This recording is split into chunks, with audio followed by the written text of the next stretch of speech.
Hello friends, most welcome to my channel vision tutorial.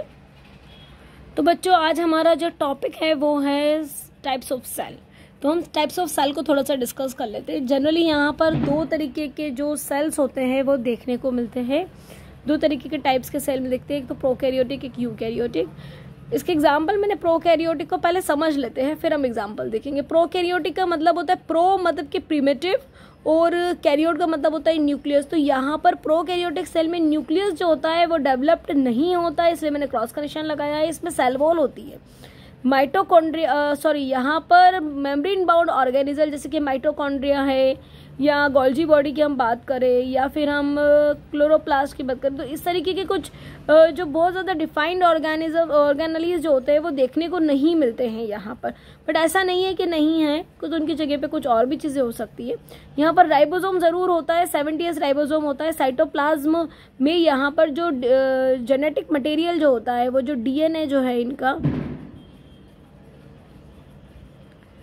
जो DNA है वो कहाँ होता है, तो ये साइटोप्लाज्म में होता है। अब हम आते हैं यूकैरियोटिक सेल पे। यूकैरियोटिक सेल के जो एग्जांपल है वो है प्लांट और एनिमल सेल। यहाँ पर प्रोकैरियोटिक सेल के जो एग्जांपल है वो बैक्टीरिया, एल्गी और भी बहुत सारे ऑर्गेनिज्म। जनरली मैंने माइक्रो ऑर्गेनिज्म यहाँ पर लिखा है। प्रोकैरियोटिक सेल तो हमने डिस्कस कर लिया। यूकैरियोटिक सेल में हम देखते हैं कि इसमें यू मतलब क्या होता है, डिफाइंड और डेवलप्ड, और कैरियोट का मतलब होता है न्यूक्लियस। मतलब वो सेल जिसमें न्यूक्लियस जो है वो डिफाइंड है, डेवलप्ड है, उन्हें हम बोलते हैं यूकैरियोटिक सेल। क्लियर?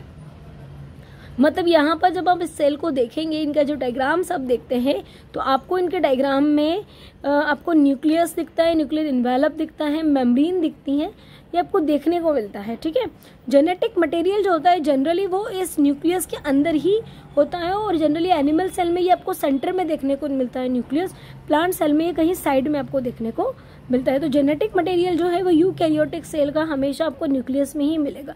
सभी तरीके के मेम्ब्रेन बाउंड ऑर्गेनेलीज इसमें प्रेजेंट होते हैं। इनमें राइबोसोम में बहुत बड़ा फर्क होता है।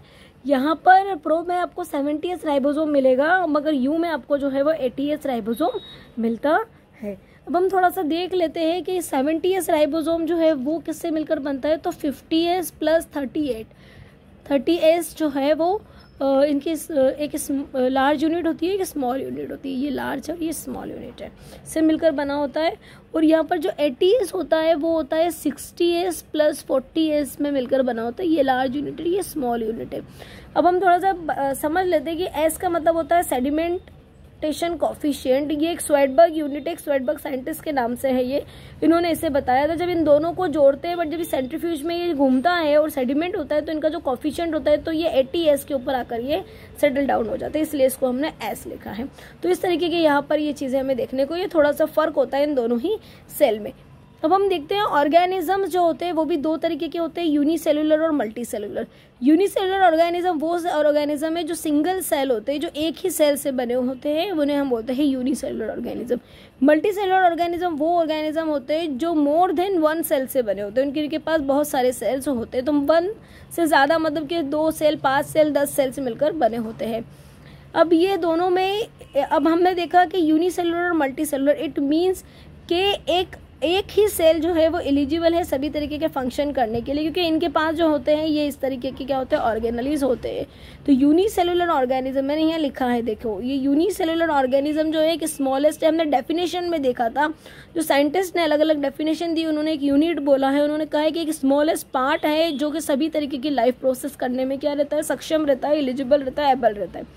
तो क्यों रहता है? क्योंकि उनके पास ये इस तरीके के माइटोकॉन्ड्रिया है जो कि क्या करते हैं, रेस्पिरेशन करता है और एटीपी का सिंथेसिस करता है, एडिनोसिन ट्राइफॉस्फेट बनाता है। ER जो है वो लिपिड बनाता है, मतलब स्मूथ ER जो है वो लिपिड का फॉर्मेशन करता है। RER जो है वो प्रोटीन का फॉर्मेशन करता है, क्योंकि उसके पास राइबोसोम होता है। राइबोसोम का काम ही होता है प्रोटीन का सिंथेसिस, है प्रोटीन फैक्ट्री कहा जाता है।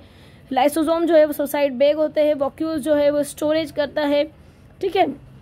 गोल्जी बॉडी जो है वो पैकेजिंग करता है, डिस्पेचिंग करता है। तो इस तरीके से सभी ऑर्गेनलीज जो होते हैं इनके सबके अपने अपने फंक्शन होता है, इसीलिए यूनिसेलुलर ऑर्गेनिज्म भी जो है वो सभी तरीके के फंक्शन करके अपनी लाइफ प्रोसेस करके अपने आप को जिंदा रखता है। और मल्टीसेलुलर ऑर्गेनिज्म में एग्जाम्पल हम अपना ले सकते हैं ह्यूमन का, सभी प्लांट्स का, एनिमल्स का, तो ये सभी आ जाता है। तो होप आपको ये समझ में आया होगा टाइप्स ऑफ सेल। अब हम इसको आगे और डिटेल में देखेंगे, इनके प्रोकैरियोट यूकैरियोट के डिफरेंस बिटवीन देख लेंगे हम, प्लांट एनिमल सेल के डिफरेंस बिटवीन, प्लस डायग्राम्स देखेंगे, यूनिसेलुलर और मल्टीसेलुलर को हम डिटेल में डिस्कस करेंगे। Hope you will understand in this lecture. Thank you so much.